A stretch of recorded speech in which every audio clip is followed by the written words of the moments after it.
Now we are going to have a guest. Political analyst Javed Rana is joining us now to discuss the latest developments surrounding in the ICC's arrest warrants.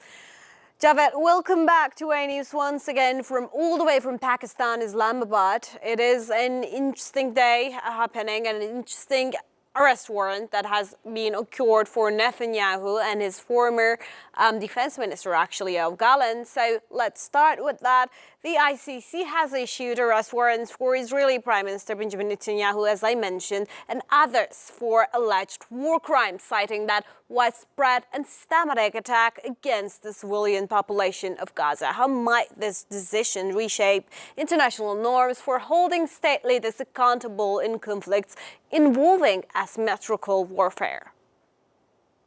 Well, I think there are major two aspects of this judgment, which is extremely important. It's a first tangible action which appears to be hitting hard Netanyahu and his former defense minister. And I don't think if we can just brush it aside that this is not going to affect it. It has already affected him. To begin with, it has obviously limited his freedom of movement. He cannot travel to European Union. He cannot travel to, by and large, in any country in the Europe, because all those countries are part of the signatories to the International Criminal Court, the convention, which binds at least 124 countries all over the world, who are bound to arrest him whenever he lands himself in that particular country. So in a broader picture, I think this is a beginning of Netanyahu and his close people of feeling the heat of the genocide they've been committing over an year in Gaza. Now, in a broader picture, we have to also look at a bigger picture, which is of what US would do. Obviously, US has rejected it, and we would expect the same thing from the president-elect Donald Trump when he's going to take over his presidency in early next year. So he will be amid the controversies. He will stay in the controversies, and now he knows that whenever he moves out from apartheid state Israel to elsewhere, he could possibly be arrested. Now, in that situation, I think he would certainly, I would believe that he has already come under pressure. And now, by coming under pressure, he's going to more focus on the domestic politics, where he's going to project himself, portray himself that it is Israel's cause, because of which he has been facing these arrest orders. But again, in a broader picture, will this end this war? I think if not sooner than later, I think it will help to end this war. But it appears for the time being that Netanyahu would go along with this agenda of genocide. This genocidal war is killing, persecuting people on the ground. Starvation has been used. Food has been used as a weapon of war, something which International Criminal Court has pointed out. So I think in days to come, in weeks to come, in years to come, a very difficult time ahead for the Netanyahu. Well, let's talk about the other perspective then, because Israel rejects the ICC jurisdiction, as you know, as neither Israel nor its key ally, the United States, are ICC members. How does this rejection impact on the court's ability to enforce its rulings? Well, obviously, they are not the member of the ICC for very obvious reason. The reason being is they knew right from the day one that they will continue to commit crimes all over the world. USA has launched not one, not two, but they have launched countless wars onto the third world countries, particularly in Muslim countries. So they would be held accountable. So they did not become the members. And so has been the case of Israel. It did not become the member of the International Criminal Courts, the convention which had binding effects on every country to accept its orders. So that is the main reason. But broader picture again is that how far these orders are going to be implemented, and what does it really mean, this rejection of these orders by Israel?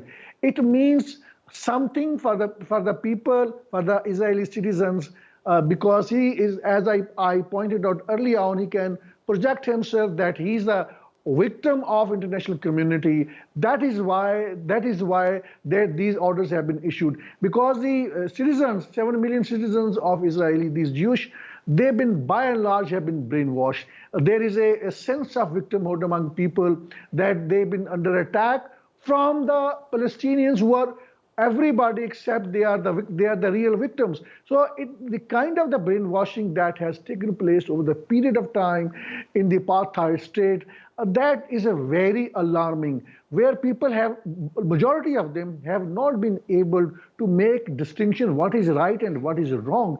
They always feel that whatever their government is doing, that is the right thing to do, because Hamas is a terrorist, Palestinians are subhuman beings. So I think now his status of being prime minister is going to be shrink deep inside Israel, and even after he retires as a politician, he cannot travel outside Israel by and large, because by maximum he can travel to the United States, which has been a partner in crimes with all kind of the crimes in Israel. But let's see how things unfold. But my understanding of the situation is that this is a political rhetoric, and the political rhetoric coming from Tel Aviv over the period of time, now it has been subsiding in terms of its efficacy. Only it's Americans, the government in the USA, they are listening to the political rhetorics coming from these leaders like Netanyahu and all of his people around him. But in a broader picture, now since Europe is ready to respect these orders, which means, as I pointed out earlier on, that there will be limit to the freedom of the movement, and more importantly, now it will also put a lot of pressure on the European states, at a time when there is an arrest order for the Netanyahu, when that means that is a declaration by an international court, virtually it is a declaration by an international court, that there is a genocide being committed inside Gaza, and also in parts of the Lebanon. I think it will be not difficult for the European Union and the members of the European Union to continue supplies of the weapons. But again, my understanding is that it will be difficult for the Germans. They will probably continue with the supplies of the weapons to commit this genocide. But now every country is going to come under a lot of pressure from the intelligentsia in their country, and also from the people in their country. And more importantly, in countries like UK, in the German, even in France, where the pro-Palestinian protesters they come under legal action from their government. Many of them were arrested whenever they held these protests. That also indicates that now it will not be that easy for them to arrest them. And if they continue with their coercive measures with the pro-Palestinian protesters, then obviously I think in the longer run, the governments in the European countries, they are going to lose the public support. Well, let's talk about the ongoing hostilities as well, because Israel continues the hostilities actually and heightened tensions in occupied Gaza Strip. How might the ICC's actions impact broader peace initiatives? And if it is going to have any impact on anything when we are thinking about it in a more realistical manner? I think now nobody takes it seriously when anybody from the USA or from any Israeli leaders, maybe the second-tier leadership, if they talk about the ceasefire. Ceasefire is not going to be there, at least in days and weeks to come, because there is a method in this madness. Israel has been committing crimes one after the other. They straight away want to depopulate Gaza, and 80 to 90% residential structure, the commercial structure, it has been razed to the ground. Dozens of people have died because of starvation. The food has not been supplied. Look at the skeletons of the children who need maximum food, and they are being deprived. And it is not because Israel is has launched a security operation against Hamas and other jihadi group in the occupied Gaza. It is because there is a policy, and I think the document has already been leaked, which suggests that to create hostile conditions for the Palestinians in Gaza, as a result of which they would be forced to leave Gaza, and the Israeli government is ready to facilitate them to leave to the African countries and to leave to the Europe. So that is a broader picture, because it is a part and parcel of the well thought out policy and the doctrine of Israel to expand its territory. That is why we have seen over the period of time that Israel has not come up with its official map, because they are expanding and expanding. We have also heard the far-right Israeli ministers saying that by the end of 2025, there will be Israel's sovereignty on already occupied West Bank. I say already occupied because this Palestinian Authority has not been able to deliver. It has a very, very limited powers. But I think whatever is left, whatever the powers it has limited powers. I think that would also be taken away. And remember that Israel has already occupied large swaths of the occupied West Bank. Because of which people are losing their agricultural land, a large number of their houses have been destroyed, and the settlers are occupying it. They are expanding. They are using October 7 as a kind of the justification, as a result of which I think they have basically unleashed a mega scale of coercive measure, as a result of which a significant number of the people, probably that runs into 800 and 900 people, have been killed alone in the occupied West Bank. So again, I think Israel would continue to expand itself, and again, I would say that the Arab countries would continue to sleep. Well, also let's talk about the EU actually, because European Union has a foreign new policy chief that's called for respecting the ICC's decision, and it coming from the European Union, who has been actually defending Israel for a while now, is quite interesting, isn't it? How does this stance align with Europe's broader political and economic ties to Israel, in your opinion?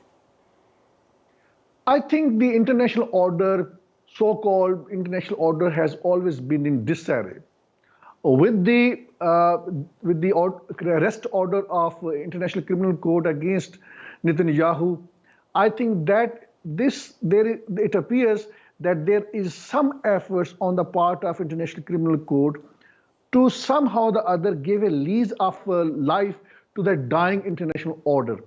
And European Union, I think they have also realized that at a time when the Americans are playing a bigger role in defying the international order, along with Israel, European Union is standing up, because now, for a lot of reasons, partially it is because of Donald Trump is going to be the next president of the USA in early next year, and he's a very different man. He is going to shrink funding to the NATO. That is a part of the reason. He's going to shrink funding to the climate change, and he has heavily favoring the Russian narrative on the Ukraine. And there is a realization within the European Union that now it is on its own. But at the same time, we should not forget that over the period of time, Zionist network, their intelligence network, have worked in the European governments. As a result of which, I think it is going to be very difficult for the European governments to suspend supplies of the weapons altogether. But certainly, as I pointed out earlier on, they will be under pressure. Now, by saying that the orders of the International Criminal Court needs to be respected means a lot. That sends a message to the Tel Aviv that it needs to change the direction of its genocidal war. There is a possibility that now there may, stronger possibility, again, this is just conjecture, that now we will see that Israel would be projecting itself that it is not committing a genocide. There may be a new narrative coming from the Tel Aviv where it will try to project itself victim, and everybody knows it is not a victim, it is an aggressor. Lastly, let's talk about Benjamin Netanyahu labeling the ICC decision as anti-Semitic. He seems to actually label so many things anti-Semitic nowadays, especially after the last October, whenever something happens that is not in his direction, in the positive way, he seemed to call that anti-Semitic. So how does such rhetoric influence domestic and international perceptions of the court's legitimacy, in your opinion? Lastly. I think Netanyahu believes that everybody else in the world is foolish, they don't understand it. This is the pure method in the madness that has been using right from 1948 till now. They have been committing all kinds of crimes. They have launched a genocidal war onto the Palestinians. And if you criticize them, it is anti-Semitic. And then if the people are being starved to death in Gaza, and if you criticize Netanyahu, it is anti-Semitic. And then in a broader picture, in the ceasefire, talks are going on. If you criticize the Israel's version, it is anti-Semitic. And if there are protests all over the world, like in the USA by the students, like in the European countries, the simple answer is it is anti-Semitic. Because part of the reason is also because by saying anti-Semitic, they invoke the law in the European countries and probably also in the USA. As a result of which, the people can be arrested. There could be legal action for criticizing Israel. Now, it doesn't make sense that it is Israel which is aggressor. From 1948 till now, they are expanding the territories. They are giving more and more official help with their army to the settlers. They are expanding their land, committing all kinds of crimes. If you criticize them, it is anti-Semitic. So now the good thing is that, if you have to just pick up some silver lining out of this nonsensical genocidal war, then that is the only one thing, and that is that people everywhere in the world, they have now fully understood the method in the madness which Israel has been applying over the period of time. Because through their artificial narrative over the period of time, mostly people thought in the West that Israel is a victim. Now they have realized that Israel is no longer a victim. They have seen the picture, the live stream picture, genocide going on in Gaza, and that is why now nobody believes it is anti-Semitic. I think in years to come, if not in months to come, many countries within the European Union fold, they would review that anti-Semitic law. And because now they have made fun of themselves, these Israeli leaders, whenever you criticize them, they have made themselves joke by saying it is anti-Semitic. You don't have the arguments, because the live pictures are there, the documentary evidence is there, and lately it is the International Criminal Court's arrest order on the basis of hard evidence that it is a genocidal crime, and the Netanyahu would call it anti-Semitic.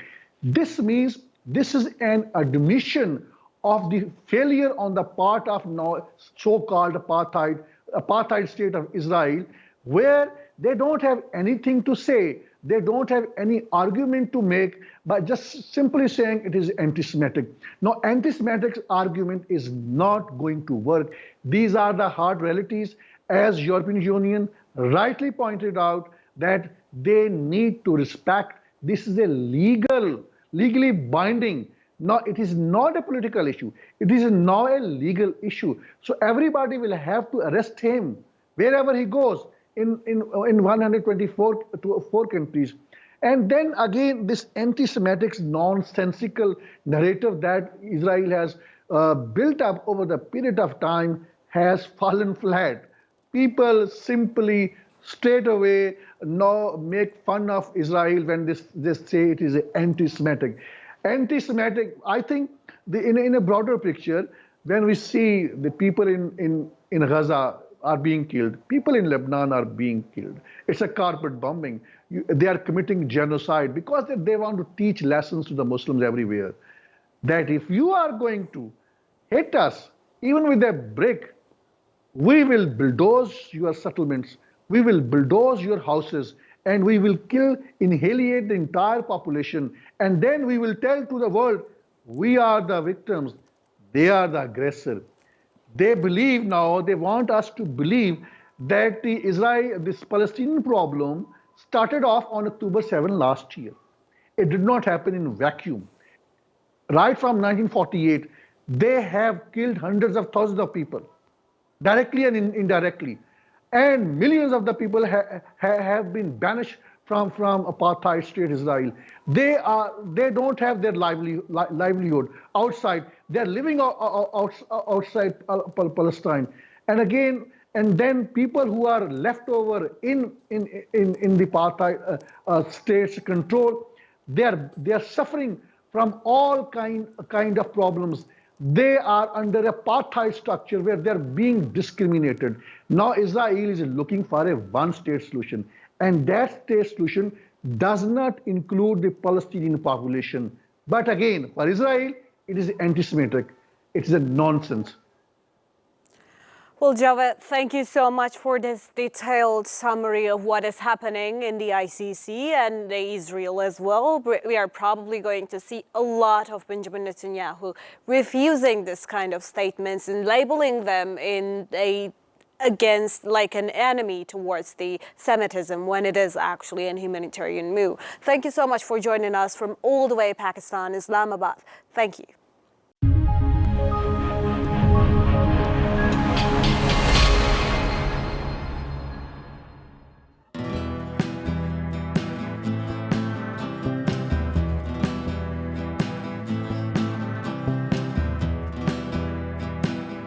The growing tide of anti-Israel sentiments. What you see behind me is just tip of the iceberg of what is happening in the country. More than half of $52 billion black CIA budget is spent on espionage network in Pakistan. How would you handle it?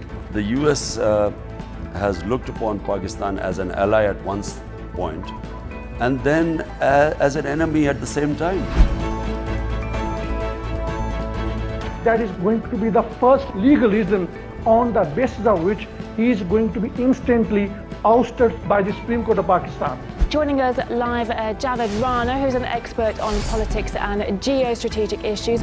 In the world politics, which is not being driven by any moral principle, it is being driven by the hard geostrategic realities. In a broader picture, more countries would aspire to have nuclear weapons.